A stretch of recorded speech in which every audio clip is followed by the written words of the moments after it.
Allah tidak bisa jadi manusia yang lahir tanggal 25 Desember. Tidak mungkin. Kenapa tidak mungkin?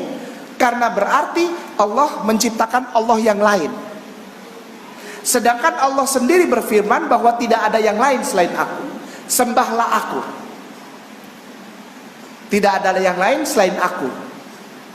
Hanya aku, sembahlah aku. Di dalam Al-Quranul Karim. Di dalam kitab saudara kita yang merayakan 25 Desember, sekali lagi pelan-pelan, di dalam kitab suci yang oleh saudara kita dipercaya sebagai kitab suci, saudaraku tersayang, Kristen dan Katolik itu, yang mempercayai bahwa tanggal 25 Desember itu Allah itu, Tuhan itu lahir.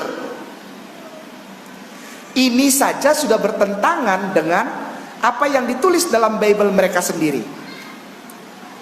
Bahwa di dalam Bible mereka dituliskan Allah bukan manusia dan bukan anak manusia.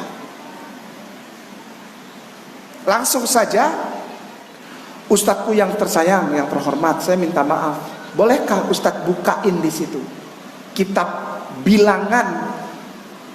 Pak Ustadz itu jago dahsyat. Jadi kalau ada yang butuh kristologi tanya, tidak perlu datangkan Kiai Nama ke Balikpapan. Ustadz ini dahsyat. Bilangan pasal yang ke-23 ayatnya yang ke-19.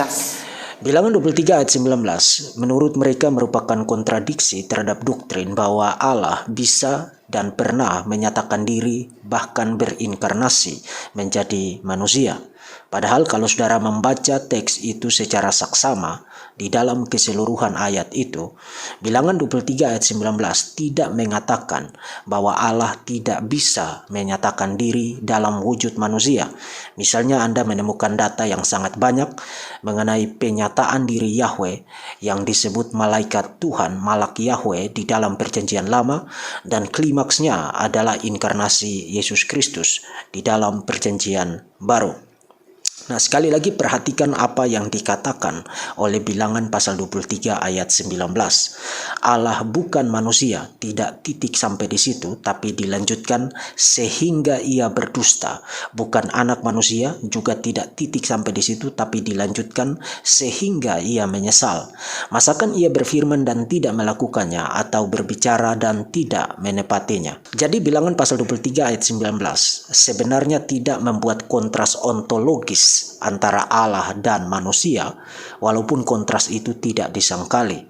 Kontras yang ditekankan di dalam ayat tersebut adalah kontras integritas. Allah tidak dapat berdusta, sedangkan manusia berdusta. Allah tidak melakukan kesalahan sehingga ia menyesal, manusia melakukan kesalahan.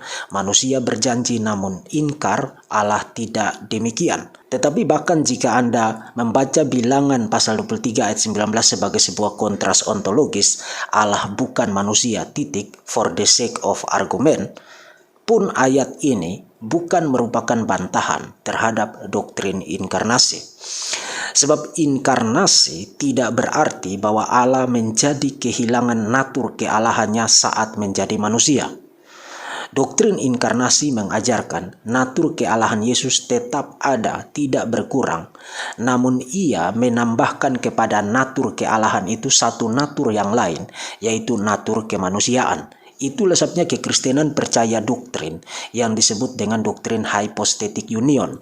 Yesus itu satu pribadi, namun satu pribadi itu memiliki dua natur secara bersamaan di dalam dirinya, natur kealahan dan natur kemanusiaan. Yesus adalah Allah sejati dan manusia sejati. Jadi tidak ada kontradiksi isi Bilangan pasal 23 ayat 19 dengan doktrin inkarnasi maupun doktrin hypostatic union.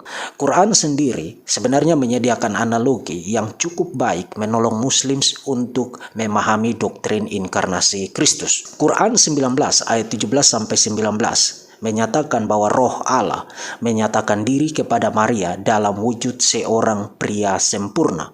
Nah, mari pikirkan ini secara saksama menggunakan logik dari Bilangan pasal 23 ayat 19. Roh Allah tentu saja bukan manusia. Semua Muslim sepakat dengan itu. Tetapi meskipun Roh Allah bukan manusia, itu tidak menghalangi roh Allah untuk bisa dan pernah, setidaknya menurut kesaksian Quran, pernah menyatakan diri, menampakkan diri kepada Maria dalam wujud manusia, seorang pria sempurna. Jadi menurut ayat Quranik tersebut, roh Allah yang bukan manusia itu tidak berarti ia tidak dapat menampakkan diri dalam wujud manusia. Demikian juga Allah bukan manusia, bukan berarti dia tidak dapat menyatakan diri, berinkarnasi menjadi manusia. Jadi bilangan pasal 23 ayat 19 tidak pernah merupakan kontradiksi terhadap doktrin inkarnasi Yesus Kristus.